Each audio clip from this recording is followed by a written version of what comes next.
اغفر لوالدي وارحمهما وعافهما واعف عنهما واكرم نزلهما ووسع مدخلهما واغسلهما بالماء والثلج والبرد ونقهما من الخطايا والذنوب كما ينقى الثوب الأبيض من الدنس وابدلهما رب دارا خيرا من دارهما وأهلا خيرا من أهلهما وادخلهما الجنة بغير حساب وأعذهما ربي من عذاب القبر.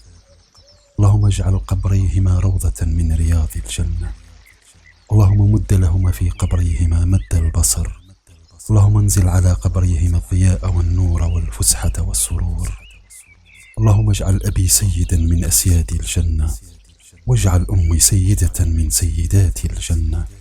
اللهم واجعل الحوض موردا لهما والرسول شافعا لهما واجعل ظلك ظلا ظليلا لهما والسندس لباسا لهما. اللهم إن والدي قد أحسن إلي منذ يوم ولادتي حتى يوم فراقهما، فاللهم بحق هذا الإحسان أسألك ربي أن ترحمهما وتغفر لهما وأن تدخلهما الجنة برحمتك يا أرحم الراحمين.